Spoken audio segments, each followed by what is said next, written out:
Malawi Today.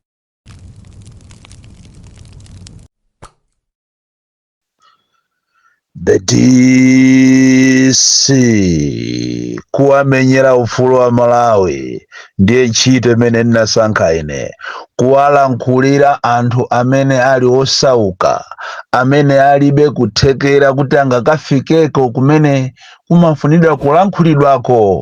Ine ndi amene ndimakafika. Ntchito imene ndinayisankha ndekha, ndipo palibe amene anandituma, ndipo ndimakondwera kunja kukacha chonje, ndimakhonza kuzuka mofulumira kuti ndiyalankhulire Amalawi, osayang'anira chigawo, osayang'anira mtundu, from Nsanje to Chitipa, ndiye ineyo ameneyo.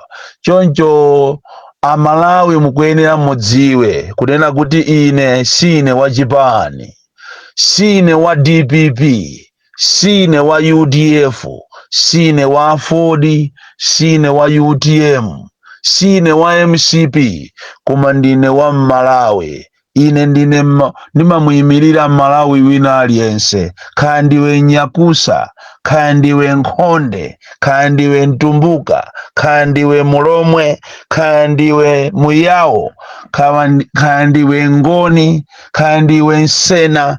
Ine ndimayimirira amene ngakhale ulo uli ziko lakunja, ndimakuyimirira chifukwa ndikudziwa kunena kuti Amalawi ambiri adapita kunjako chifukwa cha mavuto, chifukwa cha umphawi, chifukwa cha usogoleri wovunda, asogoleri athu akuno ku Malawi amene amangoyang'ana za iwo. Choncho wina usandifanize ine ngati iweyo ndiwe activist koma wa chipani cha DPP, uzipanga zimenezozo ndi zimene iwe unasankha. Kandi iwe activist koma umalankhulira UDF, uzipanga zimenezo ndi zimene iwe udasankha.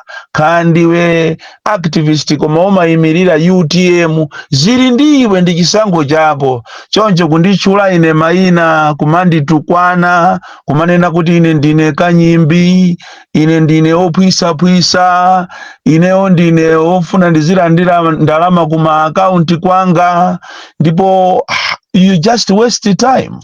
Pali munthu wina watulusa audio yake yondinyoza ati ineyo ndimayamikira aboma. Ine ndilibe udani ndi munthu wina aliyense.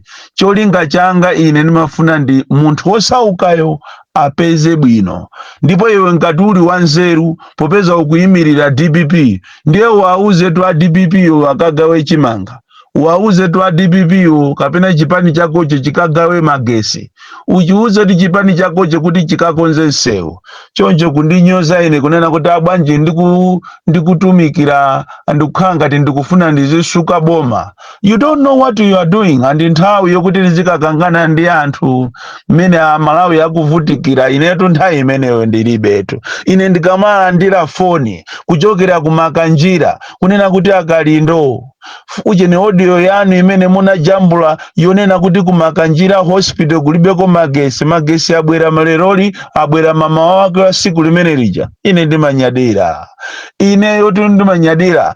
Ndikamalandira foni kunena kuti akalindo a DC, inuti ndinu president wa amphawi, tikunena panopa ambulance inalandidwa ija kuchokera kumakanjira kupita kumangochi boma, yabwera usiku wa siku lomwe lija, a minister anangoyimba foni. Ndimanguza kuti amene ndikhumbize chiponda wagwira ntchito.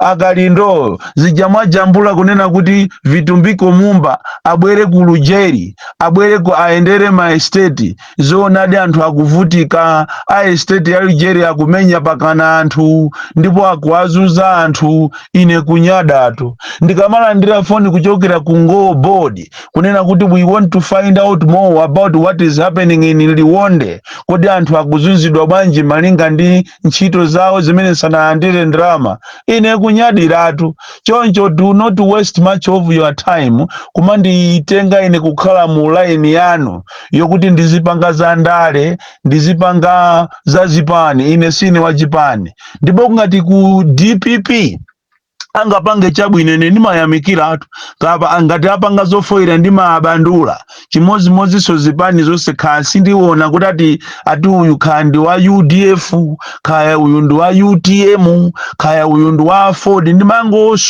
ndimangoswa kuswa motero kuti ine ndi mmene ine ndilili motero kuti solero ndili m'machalichi ndi amene Amalawi amati akamva nkhawa amapita ndikumakadaula ndikumakapemphera ndipo timakuthokozani inu matchalichi osiyanasiyana kuchokera akhristu onse komanso inu asilamu kuti mmakhalapo mu nyengo za Amalawi akamavutika ndipo timakunyadirani kandi inu Ankhoma Synod kandi inu a Blantyre Synod CCAP kandi inu Livingstonia kandi inu asilamu kandi inu a Prophet Bushiri kandi inu Anyangulu akuwaliranji kandi inu a Prophet kandi inu a Pastor Rasha Zimba kandi inu a Prophet Mbewe timakunyadirani kandi inu ndani timakunyadirani makamaka mukafika nthawi yowathandiza Amalawi. Ndafuna ndizuzule pano mchitidwe umene wachitika ku Chikwawa ndipo ndikuziwa kuti audio imeneyi anthu ena osayimvesa bwino anenanso kuti ine Boni Kalindo ndaukira ndikunyoza asilamu. Ayi, ineyo sindikunyoza asilamu koma ndimangonena chilungamo. Zimene zachitika ku Chikwawa mwina Amalawi ambiri mwaziona ndipo mwaziwerenga komanso mwaziona nokha popeza inayo ndi video. Gulu lina la Chisilamu lidapita ku Chikwawa mmuzi wina ndikukachita convert anthu onse amuzimo kuti alowe Chisilamu. Reason yake kufuna kuagawira ufa. Ndikuona kumeneko mchitidwe umenewo, that is a human right abuse. Kumulakwira munthu, kumuchita force munthu kupanga chimene iye sakufuna chifukwa cha njala. Tiyeni ife amachalichi tisawapite kukapereka zinthu kwa anthu ndi cholinga kuti tialowese mu chalichi mwathu. Ndikunena tu ndi inu mbungwe lina la Chisilamu lophatikiza ndi amwenye limodzinso ndi Amalawi amene munakatengera advantage ya njala anthu aku Chikwawa ndi nsanje kumene kuli njala yopsa, kutengera advantage ndikuwachita convert anthu ndikumanyoza zina la Yesu kunena kuti Yesu si mwana wa Mulungu, ndi mtumiki chabe amene anangotumidwa, si mwana wa Mulungu koma iye ayi Muhammadi ndiye mneneri woona. Kumeneko ndikulako kwambiri. Andi inuyo amene mmayang'anira mipingo muziko no la Malawi ngati APAC, you need to condemn this.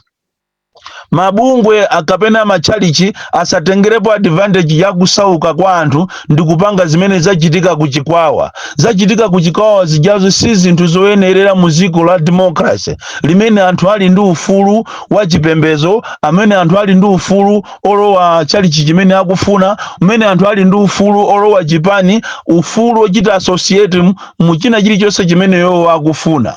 Kuwachita convert anthu kupita mu Chisilamu ndikumanyoza zina la Yesu ndikulagwa. Ndiye ndifuse kunena kuti mukanakhala inuyo asilamu kunena kuti mwamuona Prophet Bushiri, mwamuona Prophet Mbewe, kumuona Prophet Nyangulu wakuwaliranji akuwauza anthu kunena kuti chokani mu Chisilamu mulowe mu Chikristu, simukanalusa.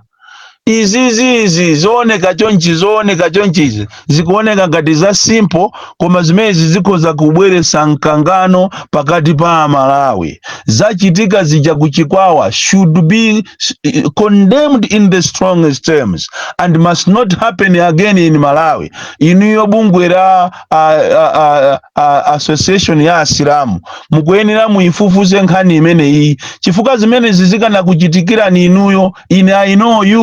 I know you mukanapita nthawi zino ndiye kuti maso atatulukamo akuluakulu akwadiriya ndi akuluakulu a chipembedzo china cha Chisilamu chipaja mulipo mitundu iwiri. Nthawi zino muli mma TV mwinanso mukuotcha machalichi kuti mwanyoza mneneri Muhammad, and in you so you are repeating the same.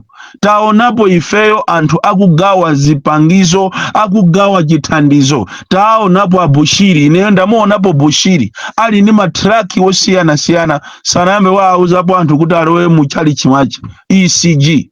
Ndaonapo ine a Prophet Mbewe akumachinga akugawa katundu wochuluka zakudya, sanayambe auza anthu kuti alowe ku Living Word Evangelistic.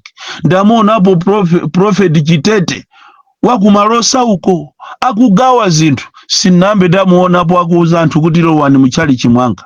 Chimozimozinso tamuonapo Pastor Rasha Zimba wakumchinji, uje ni Pastor Nyangulu wakuwaliranji, amene amagawa katundu chaka ndi chaka mablanketi nkati, koma sana auzepo anthu kuti alowe mu sinagogi. Ai, sonje zimene zachitika kuchikwawa zijakuuza muzi wonse, kuena kuti anene Korani jakumalephera, kunena kumangofuula ncholinga kuti alandire chakudya.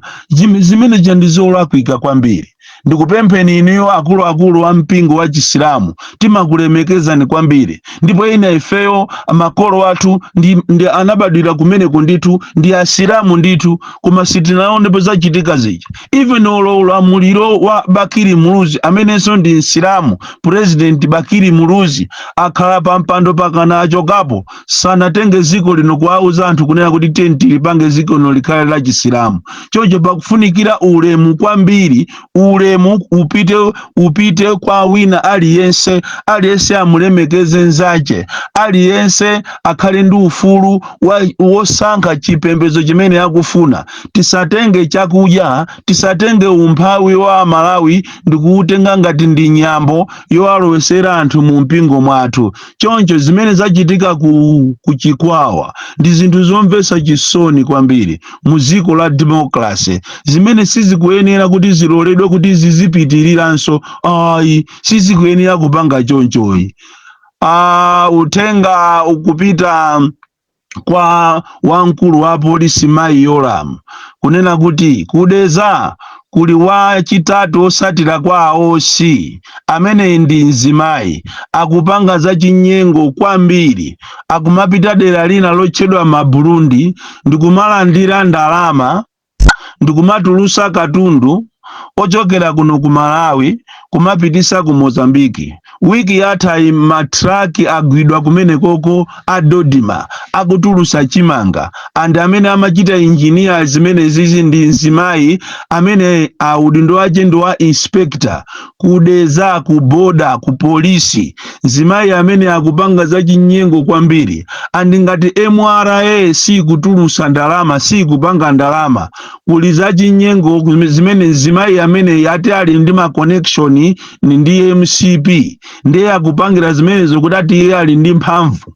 Zimezi zikuchitika madera ambiri, ngakhale so kumwanza kuli apolisi ena amene akuti pamwanza paja pakamandusa chamba akuchigwira chamba chija koma ndikuchizembesa, andi chamba chambiri chichi kumakhala chama ministers, andi za chinyengo zangati zimene zizi sizikuchitidwa exposed. Akanakhala kuti ni munthu osauka tikunena panopa ali mundende, akanakhala kuti ni munthu wokuti alibe ma connections ndi ku MCP, ndi kuti munthu amene yoyo ali mundende. And Malawi ndi ziko lomvesa chisoni kwambiri kuti we have even many in uniform, women in uniform amene ali ku polisi, koma they are not doing the needful, they are doing practicing corruption, akupanga zinthu zoopsa kwambiri. Choncho ndinafuna ndikuuze nino Amayi Yoram kunena kuti tathamangirani kudeza ku boda, mupite malo amene amatchedwa kuti Burundi, kumene koko kuli mzimayi wina wa polisi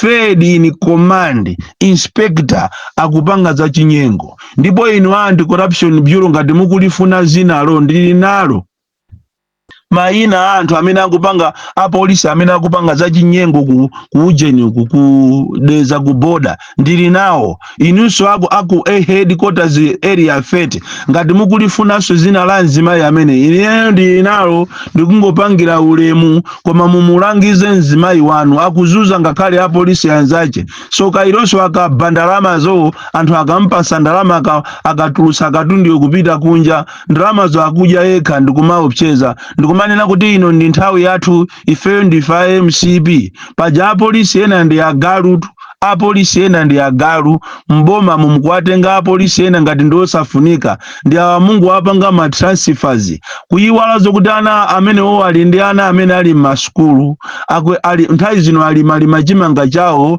m'malainimu kuti malinga ndi njalayi kuti mwina apeze kena akache kathumba kamodzi. Lero mukuwapanga transfer, ndikumanena kuti boma lino ndi lanu, dziko lino ndi lanu, inu a MCP. Aliyense amene akuoneka kuti ndi mulomwe kapena ndi mtumbuka, ameneyo akuchoka. Amene akuoneka kuti ndi muyawo akuchoka, kuwamwazamwaza anthu, dziko lomvetsa chisoni kwambiri. Ndendafuna ndikuwuzeni kunena kuti zinthu zanu zimene mukupanga kumene kuti kuziona dziko linolo paliponse pakubedwa, ngakhale ulo kuchipatala cha Central Kuzomba anaba ndalama anagawana. Lero ma auditors mukupita kumenekonso musamale, chifukwa account imene akufuna kukakuonesani nkhani ya auditing ndi account yayikulu imene ndalama zonse zinachosedweko.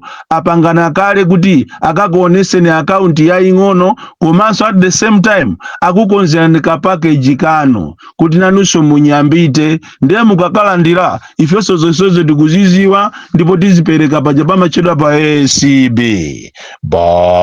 Boni Kalindo the DC, mwana woopsa kwambiri, the most deadly and dangerous child from Njeza village, tiye Mabuka, box 76, Mulanje, Malawi, Southern Africa.